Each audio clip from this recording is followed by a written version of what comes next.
오늘은 만군의 여호와의 열심이 이 일을 이루시리라.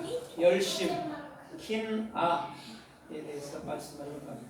킨나는 코프, 눈, 알렙, 해. 코프는 뭐라고 그랬어요?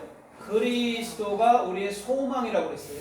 그 다음에 눈은 그리스도가 규정되는 거예요. 어디에? 우리 마음에.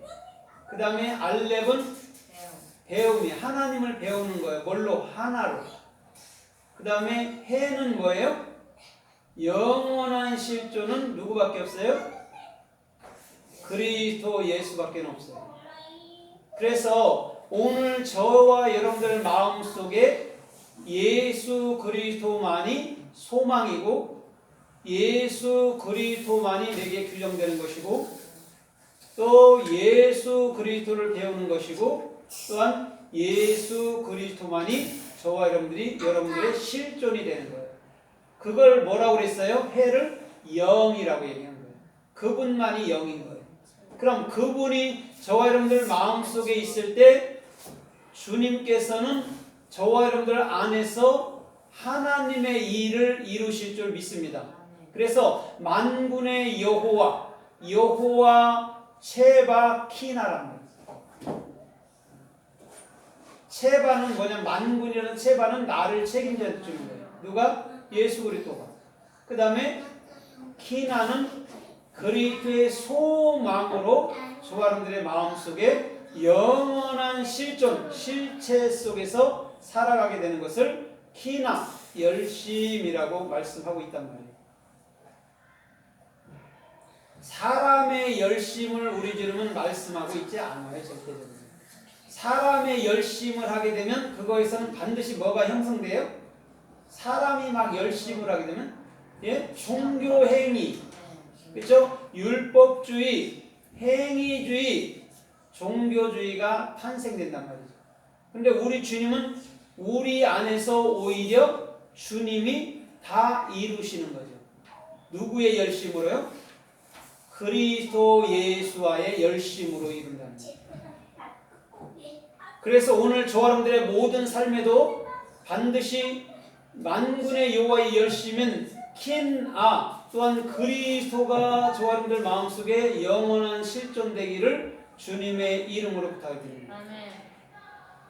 그러면 우리가 성서에서 열심 아니면 때로는 질투 뭐 이렇게도 번역을 했거든요. 그거에 대해서 좀 살펴보고 아마 오늘을 받아보도록 하겠습니다. 출애굽기 20장에 보면 주님께서 십계명을 모세와 이스라엘 백성들에게 내려주시면서 주님은 뭐라고 그래요? 질투하는 하나님인즉 이렇게 말하면서 죄를 진다면 아비로부터 자녀에게 이르기까지 3, 4대 동안 저주를 내리리라고 얘기를 해요. 무슨 하나님이라고 얘기를 했어요? 질투의 하나님, 칸나의 하나님이라고 얘기한단 말이에요. 그럼 사람이 생각하듯이 하나님께서 이런 인간적인 질투를 얘기할까요? 그런 얘기가 절대 아니죠. 그렇죠? 나만이 예수 그리스도만이 니들 안에서 영원한 소망과 실존이 될 거야를 얘기해 주는 거예요. 그래서 그 아비로부터 그 자녀에게 이르기까지 3, 4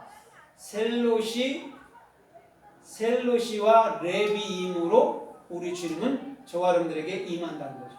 우리에게 올바른 비전과 우리에게 영원한 머리로 임한다는 게 3, 4대까지 자녀에게 아라로 한다고 얘기하는 거예요. 저주라고 번역한 아라로는 하나님을 배우고 익히는 거란 말이에요.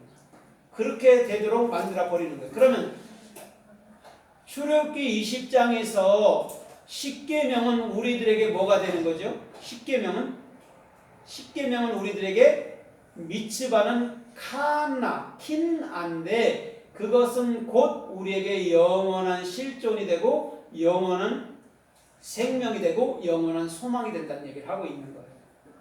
거기에 네가 내 말 조금 안 들었으니까 내가 저주를 내릴게, 네 자녀에게도 저주를 내릴게, 3, 4대까지 저주를 내릴게, 이런 말씀이 절대 아니에요. 하나님은 그런 말씀을 단 한 번도 한 적이 없어요. 하나님은 끊임없이 나만이 너희 안에 실존이야. 그게 십계명이야. 그래 십계명은 아세르 미츠바는 뭐냐면 예수 그리스도는 책임지고 사역하는 분이야 이런 말이야.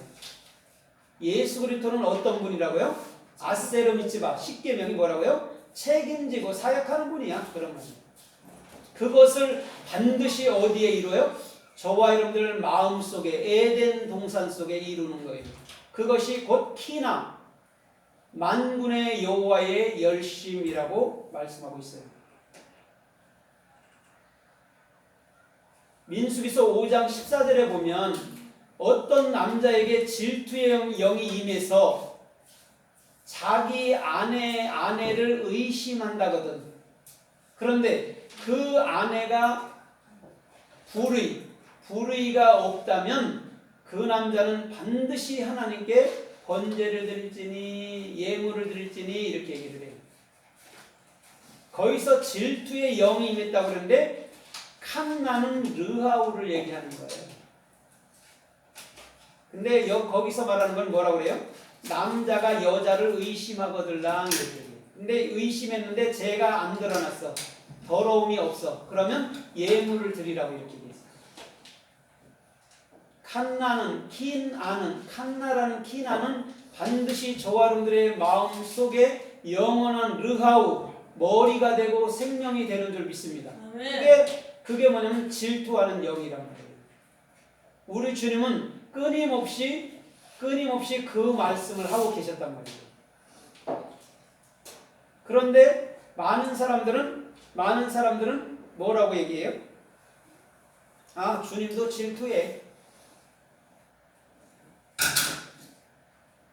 주님도 우리를 괴롭힐 때가 있어. 이렇게 생각한다. 근데 우리 주님은 우리에게 사랑만을 증거해주고 사랑으로 끝까지 품어주시는 분이죠. 그래서 민수기서 25장 11절에 보면 만약에 원수들이 쳐들어왔을 때에는 그 질투의 하나님이 그들을 용서치 아니하시리라, 소멸치 아니하시리라 이렇게 얘기를 해요. 질투의 하나님, 원수가 쳐들어왔을 때 우리는 원수하면 나쁘다고 생각하잖아요. 그렇죠? 그러나 킨아라는 만군의 여호와의 열심이 우리에게 들어온다면 우리는 반드시 육의 것은 소멸되는 것이고 영의 것은 영원히 주님 안에서 주님 보좌 앞에서 흘러가는 생명의 영이 될 줄 믿습니다. 소멸되지 않는다 했는데 아니에요. 우리의 육체는 반드시 소멸돼요. 그런데 우리는 어떤 욕심까지 갖고 있어요? 육체까지 완벽하게 부활시켜서 영원히 사는 것을 꿈꾸죠. 그러나 주님은 주님으로부터서 이 땅에서 태어난 모든 육체들은 반드시 육체를 소멸해야 하네요. 소멸해요. 뭘로 만들기 위해서? 영으로 만들기 위해서. 르하우, 영원한 영으로 만들기 위해서 소멸한단 말이죠. 근데 많은 사람들은 자꾸 육체의 부활을 꿈꾸고 있단 말이죠. 우리는 영의 부활을 얘기하는 거예요. 그래서 요한복음 11장에 말하듯이 나는 부활이요 생명이라는 것이 그 말인 거예요. 르하우로 온다는 얘기를 하는 거예요. 예수님의 그 육체를 부활시켜갖고 네가 나를 따르라 이런 것이 아니고 그 영원한 그리스도 영 르하우가 부활이고 생명이야. 그게 부활이고 생명인 거야. 이렇게 되는 거예요. 그러면 그분이 지금 어디 와 계세요? 예, 우리 안에 거하기 때문에 우리는 이미 부활과 생명을 얻은 자란 말이죠. 그래서 죽어도 살겠고 살아서 믿는 자는 영원히 죽지 않는다고 말씀하죠. 그렇죠? 여러분 죽어도 살겠고가 뭡니까? 반드시 모트로 영원히 하임 사는 것인 줄 믿습니다. 반드시 죽고 사는 거예요. 죽어도 살겠고가 아니에요. 해석이 잘못된 거예요. 반드시 육체로 죽고 영으로 사는 거야. 그게 죽어도 살겠고 살아서 믿는 자는 또 영원히 죽지 않는다고요. 잘못한 거죠. 그죠? 살아있는 영을 가진 자는 그게 영원히 사는 거야. 이런 말입니다. 오늘 주님은 그것을 부활이라고 이 땅에서 설명해 주셨는 줄 믿습니다. 근데 많은 사람들이 부활에 대해서 오해함으로 아직도 육체의 부활을 꿈꾸고 그것을 화장하면 마치 부활하지 못하는 것처럼 그냥 믿음이 없는 삶을 사는 사람도 많은 거예요. 그거랑은 전혀 관계없는 우리는 부활의 삶 속에서 살고 있는 것인 줄 믿습니다.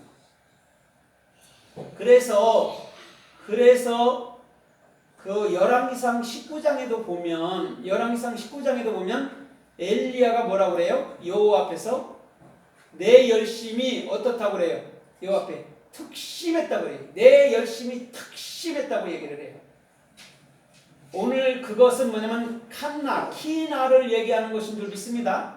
오늘 만군의 열심을 얘기하는 거예요. 엘리야가 뭐 육적으로 뭐 행동이 빨라요. 열주를 위해서 헌신했어요. 그런 얘기가 아니고 내 마음에 킨아라는 영원한 열심, 하나님의 일하심이 있습니다. 이런 말이에요. 그때 그에게 주어졌던 게 뭐였어요? 엘리야에게 주어졌던 게 떡과 포도주였단 말이에요. 떡과 포도주는 뭐예요? 떡은 예수, 포도주는 영이신 그리스도란 말이에요. 그걸 먹고 어디로 가요? 하나님의 산 호렙으로, 하르로, 그렇죠? 그리스도가 머리이고 실존인 그곳으로 가는데 40일을 가는 거예요. 주야로. 그래서 40이라는 게 뭐라고 그랬어요? 레비임이라고 그랬죠. 그리스도가 머리가 되는 것. 그곳은 그 동굴인 줄 믿습니다. 그럼 동굴은 현재 어디예요? 예, 우리 아니죠. 그곳에 그리스도만이 머리가 되는데 그 그리스도가 그 안에서 세미한 하나님의 말씀을 내려주시는 장면이 엘리야와 동굴 사건인 거예요.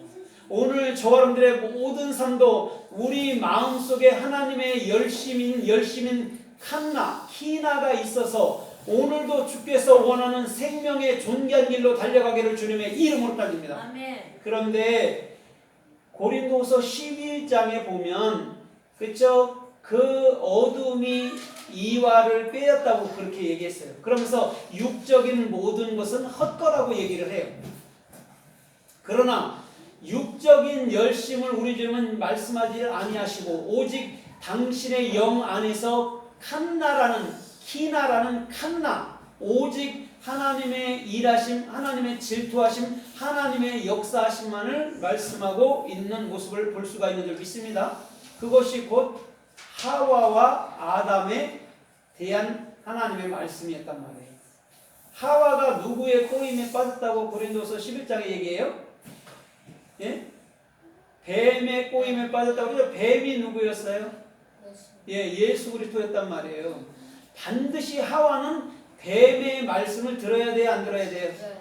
그래서 그 생명과일을, 그 선악이라는 나무를 먹어야 돼요, 안 먹어야 돼요? 먹어야죠. 반드시 뱀의 말을 듣고 먹어야 되는 거예요. 뱀이 누구였으니까요? 예수였으니까요. 반드시 먹고 그거에 대해서 어떻게 돼요? 육에 대해서, 생각에 대해서 십자가에 못 박아야 된단 말이에요. 그래서 민수기서 21장에 우리 주님은 불뱀으로 이 땅에 온 것인 줄 믿습니다. 네. 예수님은 우리의 생각을 물어서 우리의 생각을 죽이는 일을 하는 거예요. 그 다음에 그리스도라는 생각, 영원한 생각과 영 안에서 살도록 우리 주님은 인도하여 주실 줄 믿습니다. 아멘. 그래서 예수는 죽음의 사역을 감당하신 거고 그리스도는 살아있는 삶을 여러분들 뭐냐면 사역을 감당하신 분이란 말이에요. 오늘 이분은 영 안에서 한 분이신 줄 믿습니다. 그래서 끊임없이 우리 육체도 있고 우리 안에 영인 그리스도가 있는 거예요. 똑같은 우리도 모습 속에서 똑같이 예수 그리스도를 경험하고 있는 모습을 볼 수가 있단 말이에요. 오늘도 우리 주님은 끊임없이 하나님의 열심으로 살기를 원하는 줄 믿습니다. 아멘. 마태복음 23장을 보면 바리새인 서기관들은요 굉장히 하나님에 대한 열심이 있었어요. 그러나 그들이 하는 일은 뭐였어요? 하루 살이는 걸러내고 낙타는 삼키는 거였어요. 그럼 이게 무슨 말이냐면 하나님을 향해서도 열심히 대단했고 인간을 향해서도 열심히 대단했다는 거예요. 그러나 우리 주님의 열심이라는 키나는 그런 의미가 아닌 줄 믿습니다. 아멘. 그러면 바리새인 역사 속에 있던 바리새인과 서기관이 하나님의 열심이 뭔지를 오해했다는 거예요. 행위로 열심 내고 행위로 금식하고 행위로 열심히 섬김하면 되는 줄 알았단 말이에요. 그러나 우리 주님은 킨나라는 영원한 실존은 너희 안에 너희가 살 때는 반드시 뭘로 살아라고 그래요? 은혜로 살아야 된다고 말하는 줄 믿습니다. 한나라는 은혜로 살기를 원했던 거예요. 근데 많은 사람들은 은혜를 쫓기보다는 오히려 자기 행위를 먹고 그 행위 속에서 자기 스스로 자만하고 자기 스스로 교만하고 자기 스스로에 대한